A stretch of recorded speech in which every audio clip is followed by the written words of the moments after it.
mengatakan al-aqlus salim fil jismis salim. Akal yang sehat itu terdapat pada jiwa atau badan yang sehat. Jadi kalau misalkan akal tak sehat, maka tak bisa untuk melakukan aktivitas, tak bisa juga untuk berpikir secara matang gitu. Maka berbadan sehat.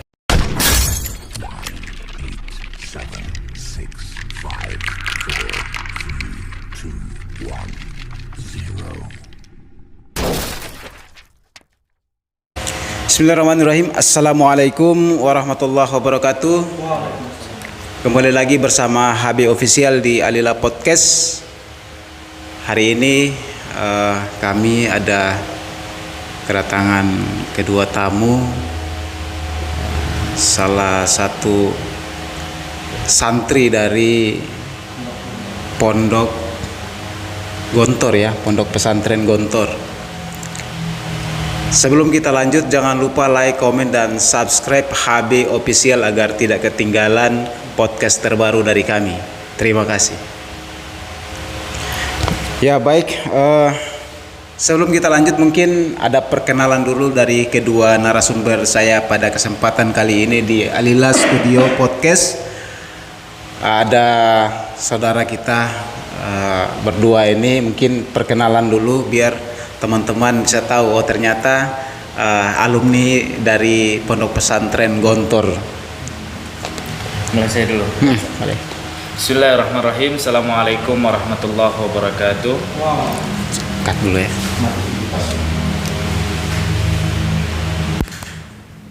Suara ini. Oh. Jadi ulang lagi. Nah, salamannya. Dari Bang Hasan tadi? Udah. Saya.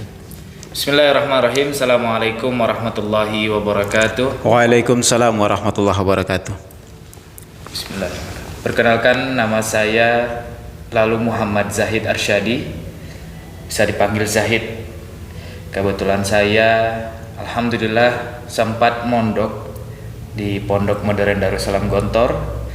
Saya masuk pondok tahun 2006 dan tamat dari pondok tahun 2013. 2006 ke 2013 berapa tahun itu ya? Ada sekitar 8 tahun. 8 tahun, Masya Allah, luar biasa. Ya, itu saja mungkin Bang Hasan. Oke. Bismillahirrahmanirrahim. Perkenalkan, nama saya Taufik Hidayat, biasa dipanggil Taufik juga bisa. Saya pernah mondok di Gontor tahun 2014 walaupun tidak sampai tamat gitu.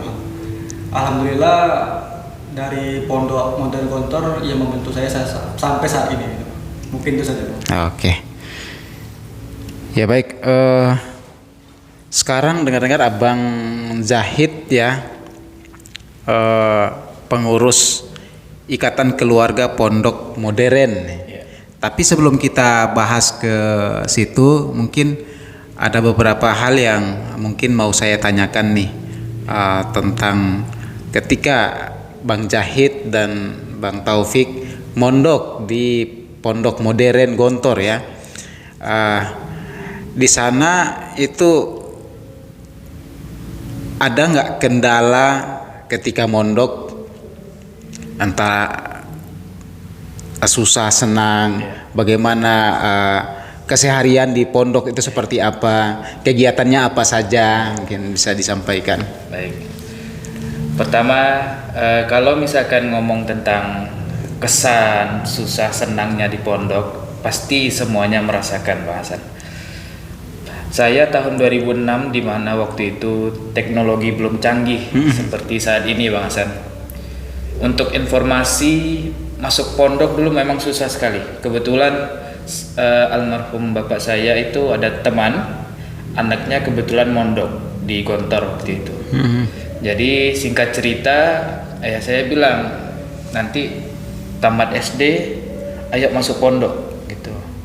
Saya belum terbayang bagaimana pondok itu segala macam, karena dulu yang ada di pikiran saya pesantren, pondok pesantren itu seperti pesantren kilat gitu Bang.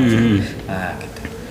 Jadi ya saya, namanya orang tua ingin yang lebih lah untuk anaknya. Jadi saya waktu itu Bismillah, mudah-mudahan ini jalan yang terbaik waktu itu. Karena teman-teman waktu itu pada masuk SMP favorit dulu segala macam. Tapi saya disuruh masuk pondok. Pada akhirnya saya bismillah, saya masuk pondok waktu itu Bang Hasan. Jadi masuk pondok pertama, nah melihat pondok yang sedemikian besarnya itu Bang Hasan, saya takjub di sana. Bagaimana ribuan santri di sini bisa disiplin,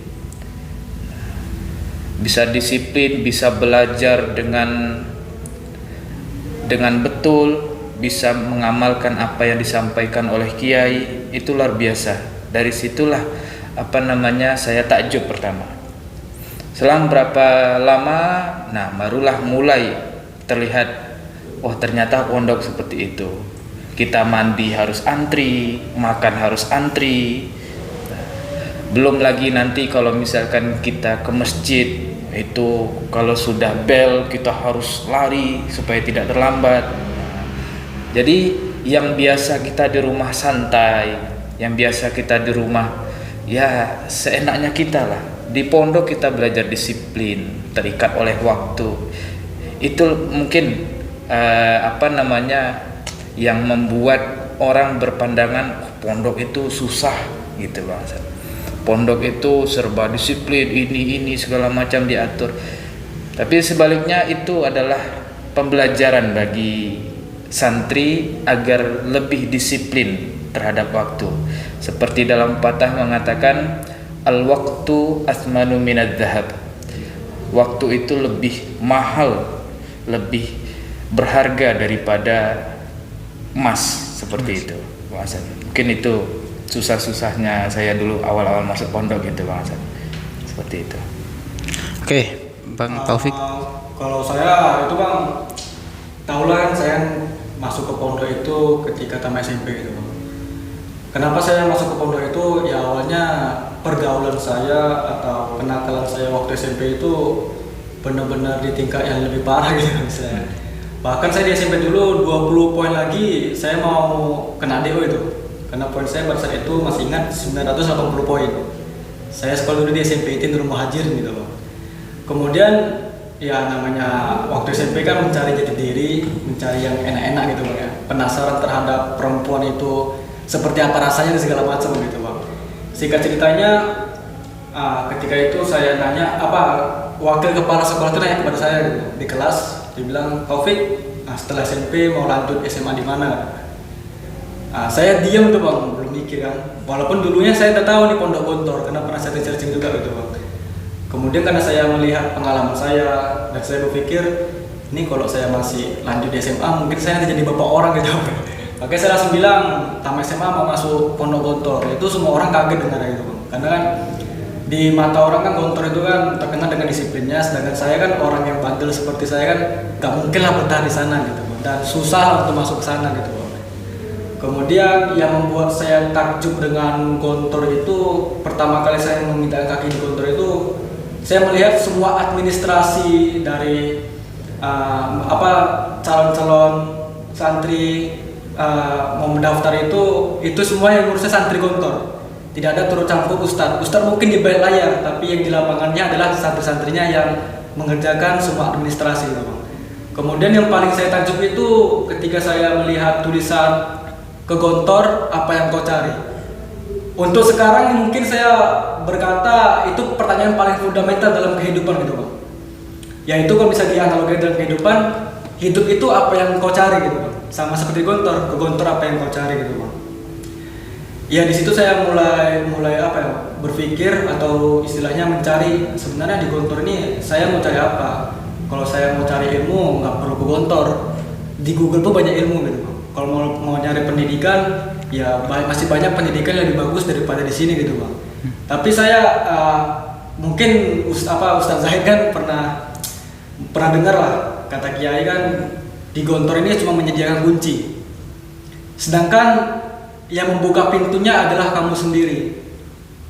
Di Gontor ini seperti rahim gitu Bang. Maksudnya ya seorang ibu kan melahirkan anak dengan banyak tipikal-tipikalnya masing-masing gitu Bang. Ada anak yang cerdas, ada anak yang nakal dan segala macam gitu Bang. Tergantung apa yang kita pahami tentang kehidupan gitu. Tergantung cara mindset kita untuk memahami kehidupan gitu Bang. Sehingga di Gontor itu saya mulai mendekatkan diri saya untuk mencari kunci bagaimana saya bisa berguna bagi masyarakat. Itu yang terpenting. Susahnya ya itu Bang, jauh dari orang tua Bang. Karena kan saya anak terakhir. Ketika kemudian orang tua saya tidak pernah jenguk saya Bang ke Gontor tuh Bang. Dan saya diantar tanpa orang tua. Maka susah itu ketika kawan saya dijenguk orang tua Bang. Ketika melihat kawan saya disuapi orang tuanya, saya di situ mencari tempat sepi atau lebih tepatnya ke kamar mandi untuk nangis Bang. Aduh, gimana nih ya? Kawan saya disuapin, sedangkan saya pun kangen dengan orang tua. Mungkin susah di situ Bang. Kalau sukanya saya menemukan sebuah lingkungan yang benar-benar membuat saya itu nyaman atau membuat saya itu bisa menemukan Tuhan di lingkungan tersebut gitu Bang. Bagi saya pribadi tidak ada lingkungan yang lebih bagus daripada lingkungan Gontor Bang. Karena saya menemukan kehadiran Tuhan di Gontor. Sampai saat ini selain Gontor saya tidak bisa menemukan Tuhan Bang. Sampai saat ini. Jadi kan tadi Taufik bilang diantar sendiri, kemudian ketika ada orang tua menjenguk anaknya di Gontor, Taufik merasa sedih. Sedangkan yang diharapkan orang tua adalah Taufik bagaimana bisa mandiri. Iya. Seperti itu. Ya, kita kembali ke Bang Jahid nih. Apa sih keunggulan pesantren ya? Keunggulan pesantren ya. Kemudian motivasi apa yang didapat di sana? Karena ya pesantren Gontor bukan sembarangan. Karena khususnya di Indonesia ya, pesantren Gontor ya adalah salah satu sekolah modern yang punya nama di seluruh Indonesia. Di mana-mana pasti orang tahu Gontor. Dan ketika masuk ke Gontor itu bukan biayanya sangat murah ya, biayanya cukup lumayan. Namun memang memberikan ilmu yang sangat luar biasa di sana, mulai dari disiplin, kemudian harus tepat waktu, kemudian semua sesuai dengan tata cara yang sudah diatur oleh pengurus di pondok. Coba Abang jelaskan sedikit lah biar lebih enak didengar nanti. Baik Bang Hasan, sebenarnya pondok di Indonesia ini bagus-bagus semua Bang Hasan. Nah, semuanya masih mempunyai kelebihan masing-masing, pesantren mempunyai kekurangan juga Bang Hasan. Cuman kalau kita bandingkan, pesantren ini mempunyai keunggulan karena kan sistem pesantren ini boarding, asrama. Jadi untuk menyampaikan ilmu, untuk menerapkan pendidikan, yaitu sangat efektif Bang Hasan. Karena 1 kali 24 jam, ya itu waktu kita di situ, kita dididik, kita diajarkan oleh ustaz-ustaz yang ikhlas, segala macam. Insya Allah keluar dari pesantren kita terbiasa. Jadi waktu itu sudah diatur ya, sudah diatur sedemikian rupa. Makan ada waktunya, tidur ada waktunya, mengaji semua ada waktunya ya. Waktunya. Contohnya Bang Hasan, kita bangun subuh itu kita langsung ke kamar mandi, kita ambil wudu ya, habis itu setelah berwudu kita baca Quran menunggu sholat subuh. Habis itu waktu subuh tiba kita sholat subuh berjamaah. Setelah sholat subuh kita baca Quran lagi, baca Quran. Setelah baca Quran ada namanya ilqaul mufradat, penyampaian kosakata. Nah, jadi di pondok Gontor itu 2 minggu bahasa Arab, 2 minggu bahasa Inggris. Jadi kalau 2 minggu bahasa Arab ya setiap habis baca Quran subuh tadi ya disampaikan oleh pengurus asramanya, kalau kita sebut namanya mudabbir, yang mengurus. Sampaikan setelah penyampaian kosakata tadi kita mandi, ada yang mandi, setelah itu kita sarapan, habis itu kita masuk kelas sampai zuhur pulang ke asrama, kita sholat zuhur, habis itu kita makan. Nanti siang ada pelajaran siang lagi Bang, sampai nanti asar. Sholat asar setelah sholat asar barulah kegiatan ekstrakurikuler. Ada yang bola, ada yang futsal, ada yang voli dan lain sebagainya. Setelah itu kita mandi, sholat maghrib. Habis sholat maghrib kita baca Quran. Habis baca Quran kita makan malam. Habis makan malam kita sholat isya. Habis sholat isya belajar lagi Bang, sampai nanti jam setengah 10 barulah kita baca doa, setelah itu tidur. Itu rutinitas kita sehari-hari Bang Hasan. Sehingga rutinitas itulah yang membentuk karakter kita. Bagaimana kita disiplin, bagaimana kita memperhatikan waktu, seperti itu. 1 menit itu sangat berharga. Sehingga yang saya sampaikan tadi Bang Hasan, jadi waktu untuk berleha-leha, untuk santai-santai itu tidak ada di pesantren. Itulah yang membentuk karakter kita Bang Hasan. Itu salah satu keunggulan daripada pesantren Bang Hasan. Yang kedua yaitu adalah tempat kita mengenal jati diri kita Bang Hasan. Nah, mungkin saya tidak menganggap bahwasanya sekolah yang lain tidak bagus. Semuanya bagus. Cuman kalau di pesantren kita lebih mengenal jati diri kita Bang Hasan. Kita suka musik atau kita suka olahraga, nanti akan ketemu jati diri kita di sana Bang Hasan. Makanya seperti yang disampaikan Taufik tadi, pondok itu hanya memberikan kunci. Jadi mau dibawa kemana kunci ini? Mau dibawa mau kita colokkan ke pintu mana? Nah, jadi di pondok itu kita dibentuk, ditempa, nanti kita amalkan di mana? Di masyarakat. Seperti itu Bang Hasan. Ilmu yang kita dapatkan tadi kita terapkan di masyarakat. Sehingga itulah keunggulan kita menemukan jati diri kita di sana Bang Hasan. Mungkin itu. Ya, memang pertama kali saya mengenal Bang Jahid ketika berbahasa Arab. Jadi saya bertanya-tanya juga, ini kawan ini nih tamatan SMA mana awalnya? Jadi ketika saya tanya-tanya teman yang lain, itu tamatan pesantren tuh. Bahasa Inggrisnya lancar, bahasa Arabnya fasih, gitu kan. Ternyata salah satu santri dari Gontor, ya, memang sangat luar biasa teman-teman. Mungkin kita ke Bang Taufik. Tadi sebenarnya semuanya udah hampir sampai ke Bang Zahid. Mungkin kalau saya lebih melihatnya dalam sisi toleransi aja Bang. Jadi di Gontor itu kan ada istilahnya kata-kata yang mengatakan Gontor berdiri di atas semua golongan.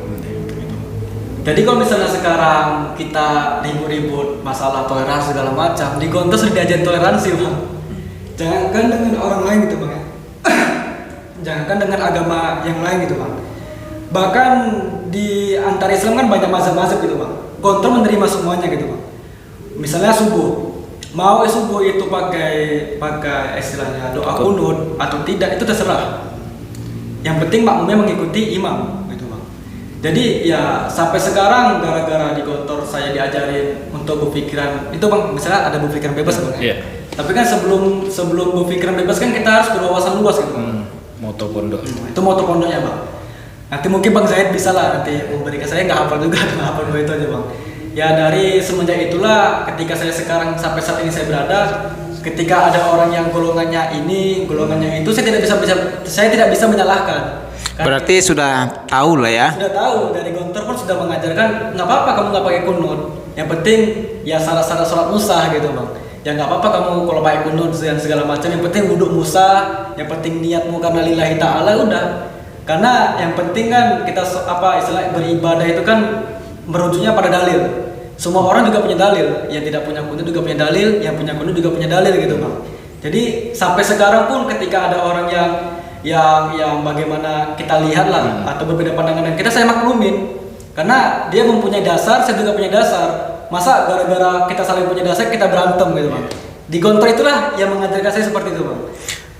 Tapi kan kebanyakan orang ini kan belum paham tentang hal ini sehingga mereka saling berdebat mau menang sendiri.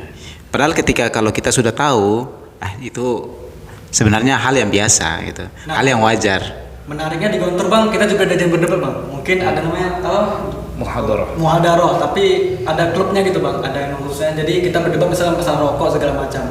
Kalau di Gontor itu Bang, lebih ke berdebatnya kalau sekarang kan kita lihat kan orang berdebat karena nafsunya Bang, bukan karena kebenaran yang dia bawa gitu Bang. Kalau di Gontor kita berdebatnya terkait dalil misalnya Bang.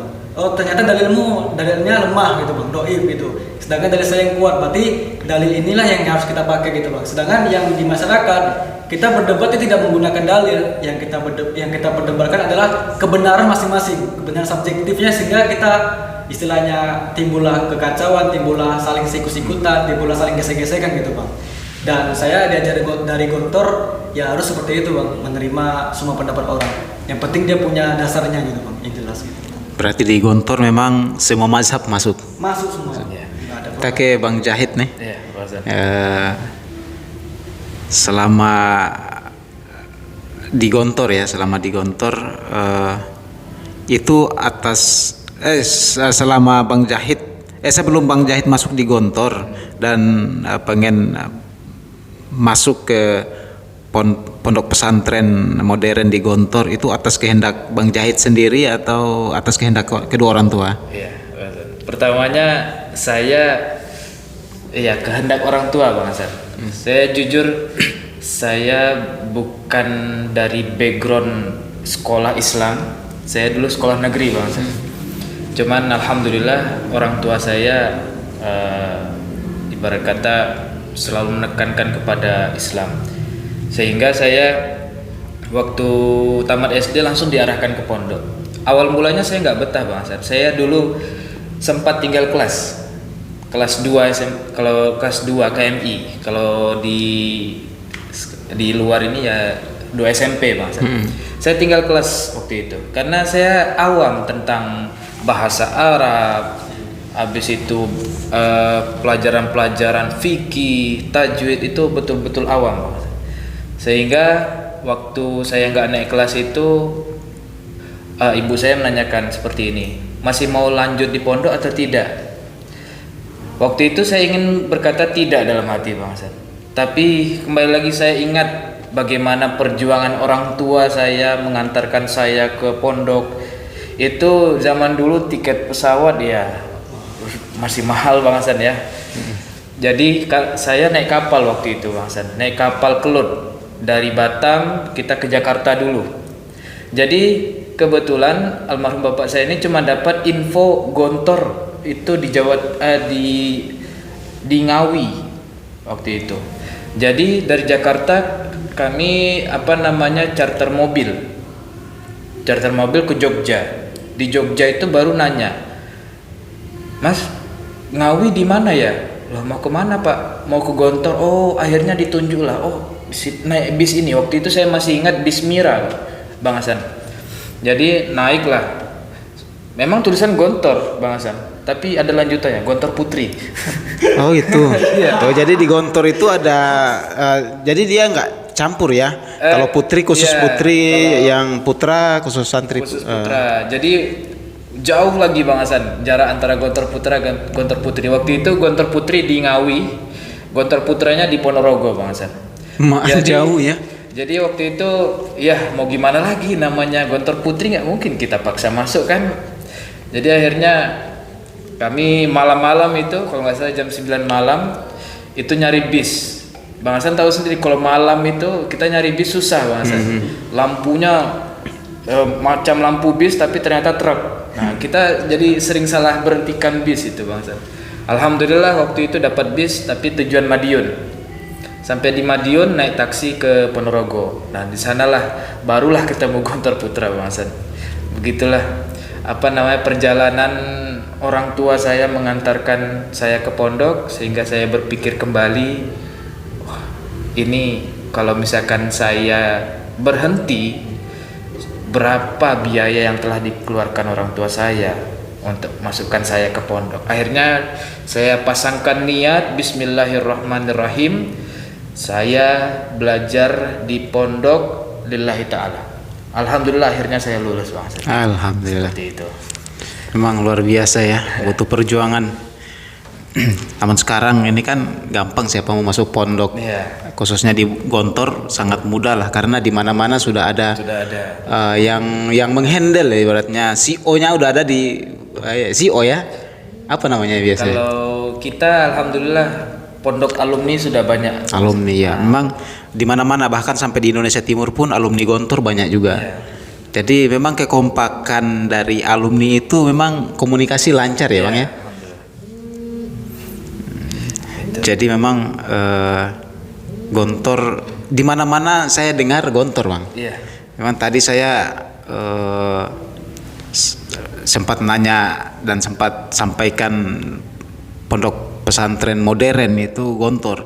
Dan waktu saya masih sekolah itu juga saya dengar itu Gontor, dan pengen sekali mau ke pesantren itu, ke ponpes ya pondok pesantren modern yang ada di pondok pesantren modern Gontor ya.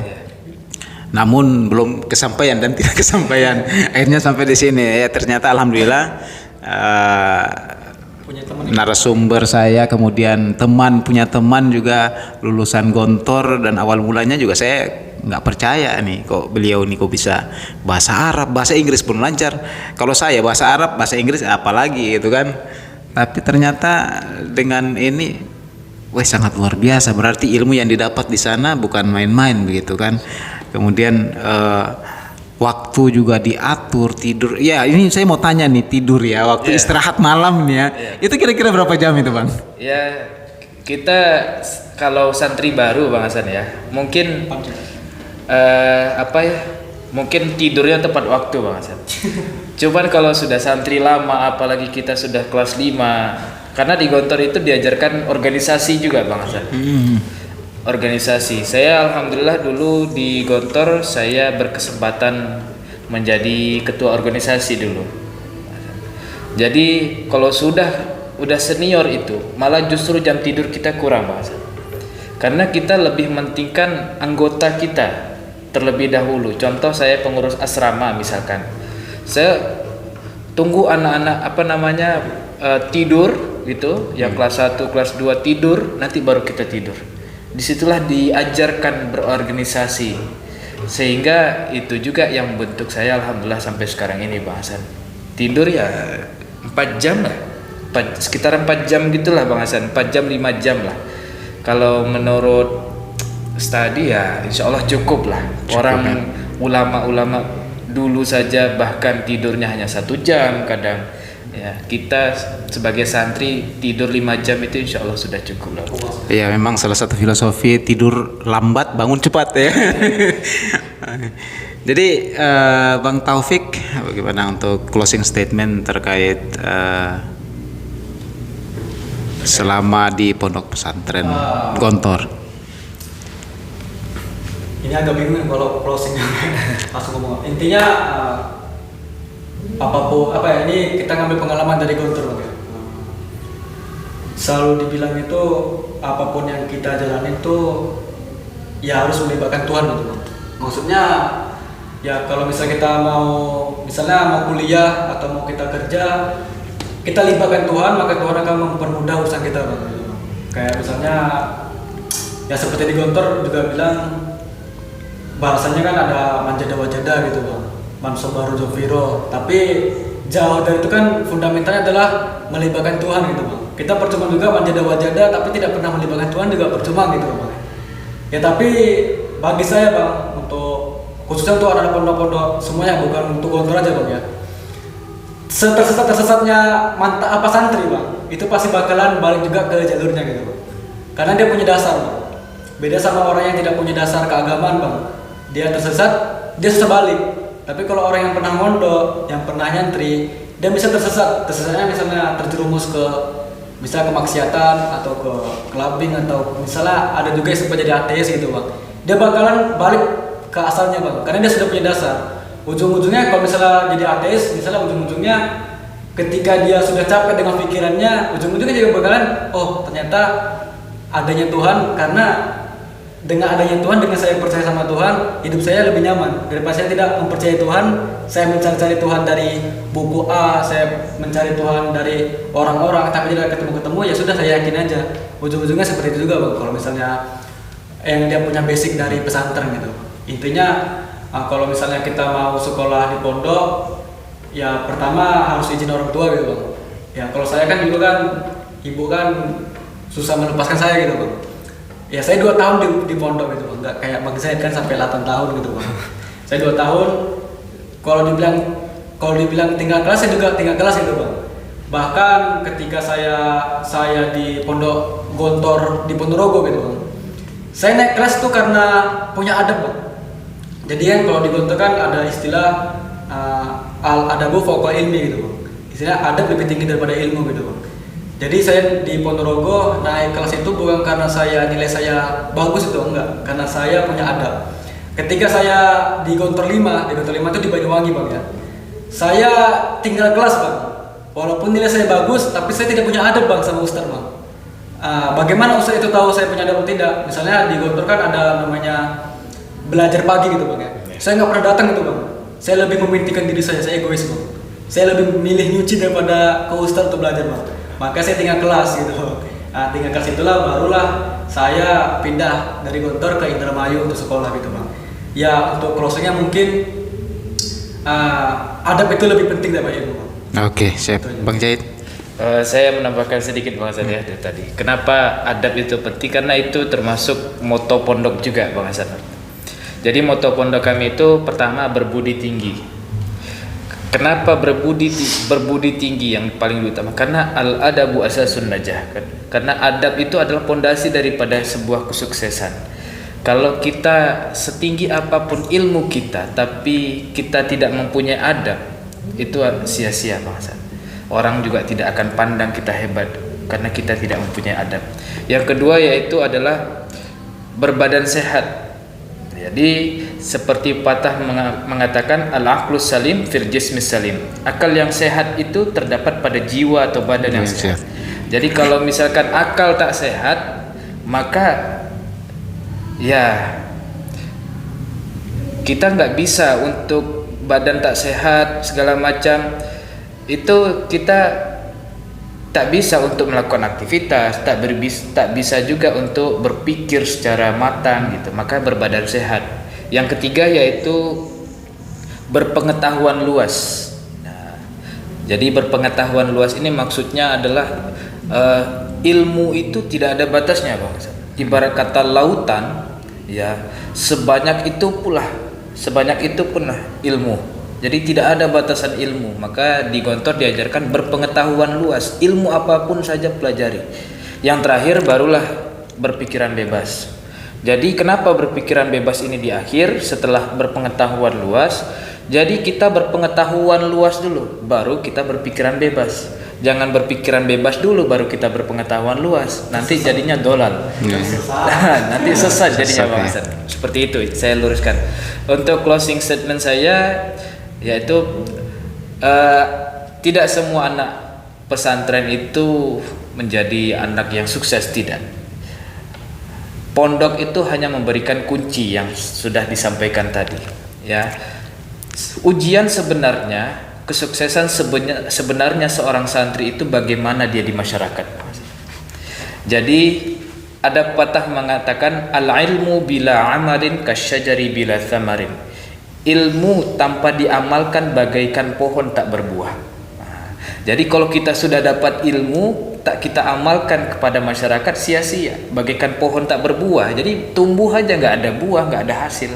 Makanya kiai kami menyuruh kami untuk terjun ke masyarakat.